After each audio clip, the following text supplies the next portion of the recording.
Good afternoon, everybody. Come on. Good afternoon, everybody.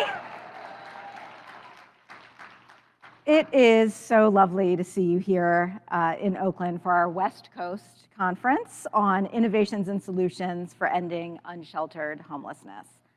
I want to start by thanking Pam Hughes, who's now walking out of the room, for her beautiful land acknowledgement. Like, I was actually having a little bit of a hard time controlling my emotions during that. Thank you, Pam. And thank you to Mayor Tao for welcoming us to her city.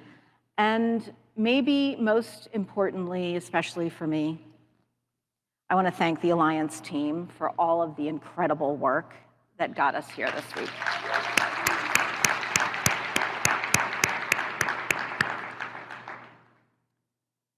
So when I was preparing my remarks for today with Tom Murphy, who is our Senior Director of Communications, he asked me 3 questions. Do other folks hear the echo, or is that just me? Can we get that fixed? I feel like that was a very boss-like thing to say. Can we get that fixed? So he asked me 3 questions. How are people coming into the space this week? How do I want folks to feel during the conference? And what do I want attendees to know about the Alliance and our collective work by the end of this conference?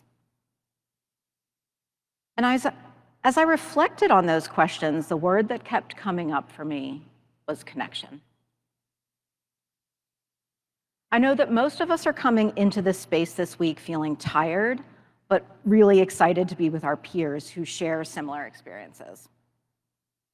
While you're here, I want you to feel inspired and I want you to feel heard in an environment that fosters meaningful connection. And when you leave here on Friday, I want you to have more connections with people that you can learn from and to ideas that will allow you to innovate when you get home. So we have some new things on deck this time around in our effort to foster that connection. Some are going to work. I'm just being real here. Some are going to work. Maybe some won't. But we'll get more feedback from you all and keep trying to make what we do at the Alliance as helpful and meaningful to the field as we can. So here are some of the things, the new things that you'll see at this conference. So for the first time ever, we opened the conference content to the field through a call for presentations. The response was fantastic, and we prioritized submissions that were led by people with lived experience of homelessness. So you'll see that content reflected in the agenda this week.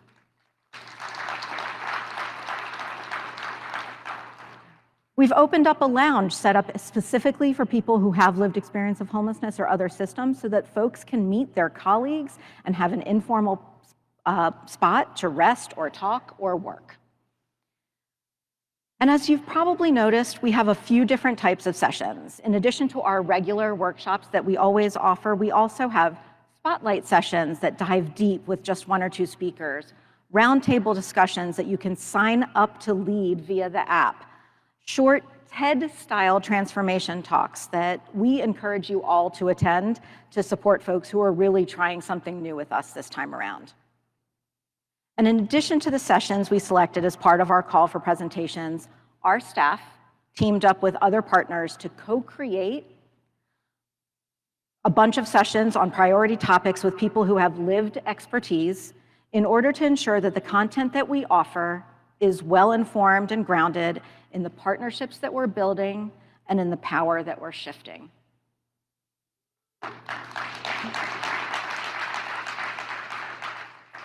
And each of these changes that we made was intentional. It was done intentionally to foster greater connection, both while you're here and when you go back home.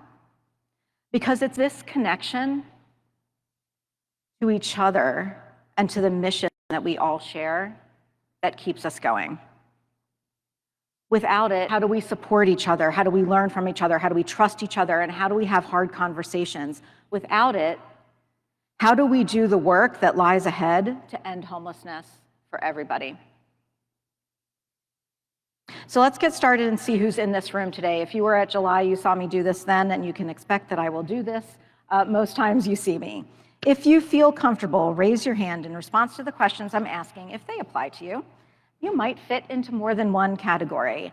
And I encourage you all to look around because you may see someone that you want to connect with based on how they respond to these questions. So first, who is at an in-person Alliance conference for the very first time? First timers. Who started in the homelessness field in this work since the beginning of the pandemic? How many of you are frontline staff?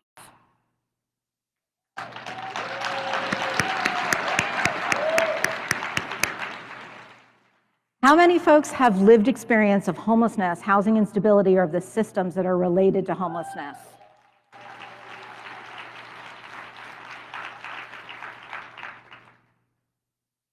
How many of you have staffed or been subject to an encampment closure in your community? How many folks are from the great state of California?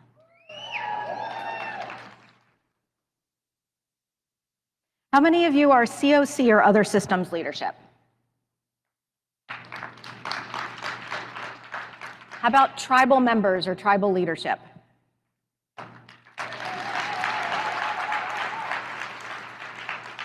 Technical assistance providers and funders, where are you? Where are my folks, my colleagues from other national organizations? Can I see the hands of our federal government staff and local government staff? There's a big chunk of them over here. And how about housers? Do we have any housers in the room? Nice chunk over here, over here. And here's the last question. And for those of you who were here, who raised your hand when you said you were here for the first time, I would take a good look around for this one, because these are folks that you want to connect with. How many of you have been doing this work to end homelessness for 10 years or more?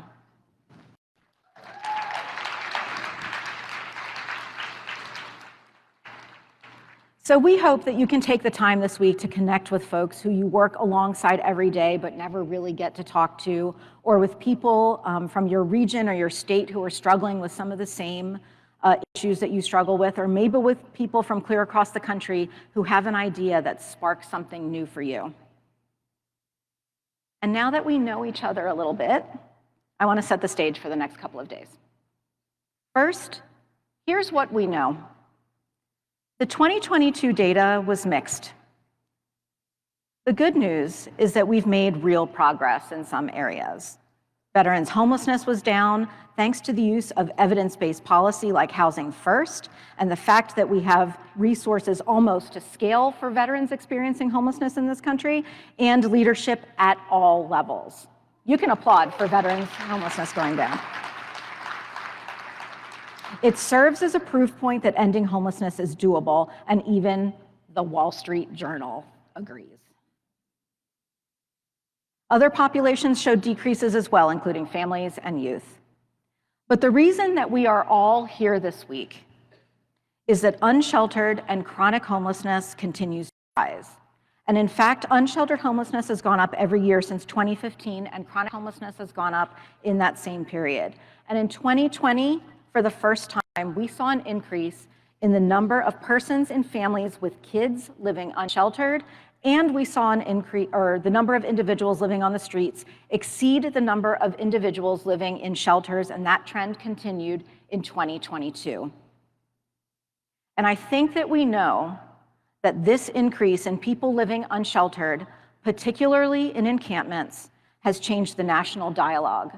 It's driven political wedges into our work at the local and national levels, and resulted in a damaging narrative about the human beings who experience this type of homelessness. We know that people of color and historically marginalized people, including people with disabilities and LGBTQ people, continue to be disproportionately impacted by homelessness. And in particular, in 2022, Latino homelessness spiked nationwide, and especially here in California. The data tells us that more than half of sheltered people and 40% of unsheltered people work but still can't afford housing. And housing is becoming more expensive and less available. When this happens, it squeezes our system, right? More people lose their housing because it's no longer affordable, and it's harder to exit people from the system, even if they have rental assistance. And those are the facts. But to fully understand the data, we also need to know the context. We need a real accounting of what's happening on the ground that helps us tell the whole story. And in the fall, the Alliance launched listening sessions that focused on 3 groups: people who were or had recently experienced homelessness, frontline staff, and system or organizational leaders. And here's some of what we heard. You told us that the last 3 years has been incredibly hard at all levels. That burnout among staff, especially frontline staff, is high, and it leaves folks feeling like you can't get in front of the system changes that need to be implemented. You told us that for people living unsheltered, the feeling of being othered and treated as less than is also really high, especially for those who have been subject to forced encampment evictions. We heard about staff shortages and pay not keeping up with the increased cost of living. You told us that these shortages and high turnover negatively impact people experiencing homelessness because they are forced to connect with someone new over and over again, and sometimes that is just too hard. We heard from you that the lack of affordable housing is driving people into homelessness for the first time in numbers that you all have not seen before, and that recruiting landlords to our work is more difficult. We heard that services are harder to access even for people who have received rental assistance, in part because the mainstream systems that we rely on are also overburdened and under-resourced. You told us about an increase in laws and policies that criminalize people experiencing homelessness. There is no evidence that these practices work, and in fact, there is plenty of evidence that they only cause harm.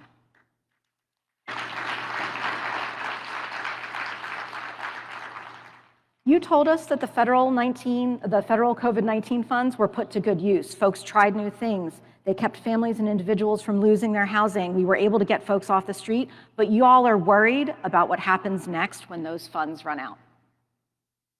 You told us how tribal nations have struggled with these same issues and are learning to connect and partner with their continuums of care, as well as about the challenges that come along with that new process. And all of these challenges that I just discussed, they are hard and they are real, and we have to understand them in order to tackle them. But what I want you to feel walking away from this plenary isn't hopelessness. I want you to feel hope.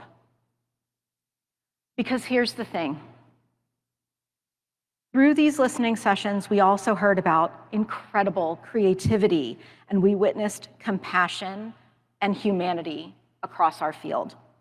You showed us some awesome programs, folks who use harm reduction models to save lives and help people heal from trauma, and programs that work with young people or do skilled outreach. We heard spontaneous spoken word poetry. We saw art and we saw gardens made by people who had experienced trauma beyond my own comprehension. We heard music from and shared food with people who have incredible talent. People cried with us and shared their stories and left us inspired and grateful. And at each visit, I felt, and I know the Alliance team felt, an even deeper connection to all of you. And while we plan to do more listening sessions in the spring, we also have to act on what we know now. Inspiration without action does not make the change that we need. Our job now at the Alliance is to use the tools that we have at our disposal to push for change, to create opportunities for growth and connection, to share and shift power, and to educate and challenge our policymakers at all levels to take action on what works. So here are some of the things that we're planning to work on in 2023. I already mentioned changes to the conference format that allow us to be more inclusive in our content and that prioritize and honor the voices of those with lived experience of homelessness. We'll be hiring a director of lived experience innovation who will lead and guide our work in this area and make sure that we are well positioned to partner fully and thoughtfully with people who have lived expertise.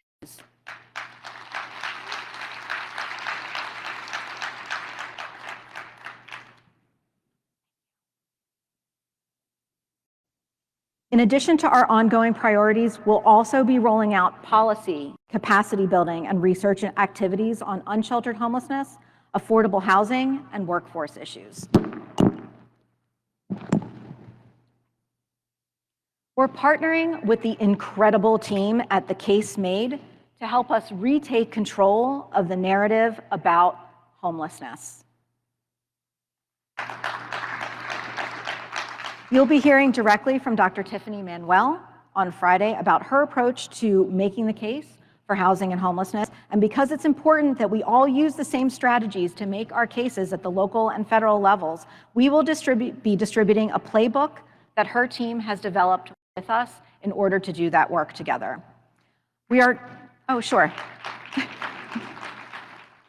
We're launching a grassroots effort led by Jerry Jones and Samantha Wood from our team, alongside several of our national partners, to build a cadre of ambassadors for the narrative and advocacy work that we need to do to combat harmful criminalization practices and fend off laws promoted by dangerous groups like the Cicero Institute. And while Steve Berg, our Chief Policy Officer, will get into more detail about the policy work tomorrow morning, we've used the information that you gave us to revise our asks of the administration and Congress to include things like supporting HUD's request for a 2-year continuum of care no-fo cycle and increases in funding for supportive services so staff salaries can be increased appropriate to the cost of living. And I'll leave you with this. We hear you, we're inspired by you, and we support you.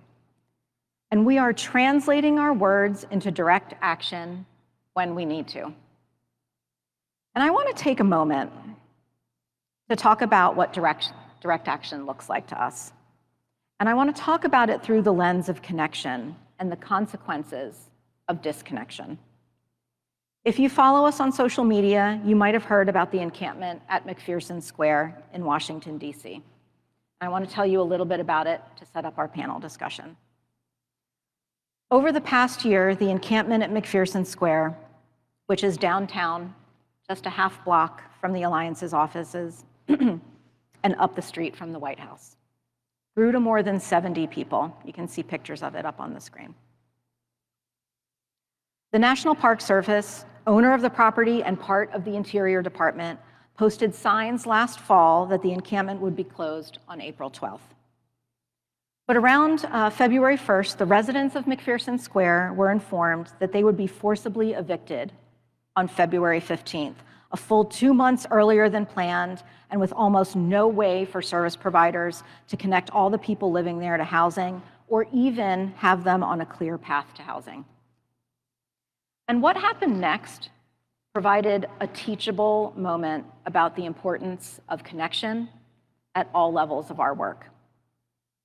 The National Coalition for Housing Justice, whose information is up on the screen, wrote letters to the District of Columbia and the federal government. We urged them to postpone the closure and offered to help develop a plan to prevent this forced eviction for the 74 human beings in the square. We pointed out that this proposed eviction would be in conflict with the strategies set out in USICH's new federal strategic plan to prevent and end homelessness, strategies that the Department of the Interior agreed to and that USICH has promoted. We thought we had an opportunity to do something different given the circumstances. And although the federal partners met with us and listened to our concerns, ultimately, the decision was made by the DC and federal governments to proceed, a decision that would further disconnect people experiencing homelessness from the housing and services that they need. And at the end of the day, about a third of the people in the square were connected to interim housing or shelter, and the rest moved on to another location where it's likely that another forced eviction will move them again. And 2 men were arrested. Members of the National Coalition for Housing Justice and many of the Alliance's DC-based staff witnessed and protested this forced eviction. And it was viscerally clear that day that we need a better way. McPherson Square and forced evictions happening all over the country are an example of what happens when the connections that are so vital to our work are lost. We must work together to find a solution. We're going to have to lean into hard conversations and rebuild broken trust and connections with federal and local leaders, with frontline providers, and with the people who are failed in every encampment resolution that doesn't connect residents with housing. So last week, the week before this conference, the Alliance team decided to change our plenary program and to have one of those conversations today. I want to bring to the stage 4 of my colleagues: Tiffany Washington, Donald Whitehead, Riviana Hyatt, and Mark Dones, to have a conversation with me about encampments, how it affects all members of a community, and how we can think about resolving them in new and strategic ways. And while they're coming up, I want to be clear about what we're asking of you. We are asking that you continue to focus on the racial justice and equity work that is so important to our progress. Dr. Chandra Crawford, our Chief Equity Officer, will talk more about this tomorrow. We are asking that you support our grassroots efforts to combat policies and laws that criminalize people just for existing in public spaces by signing onto the values statement available on our website and joining our network. Steve will talk more about this tomorrow. We're asking that you become an ambassador for our work to retake the narrative about homelessness by implementing the practices that Tom Murphy and Dr. T will discuss on Friday. And we are asking you to make connections with each other and with us so that we can do this work together. Thank you so much for your time. I hope you have a great conference. And with that, I'm going to join our panel. Thank you.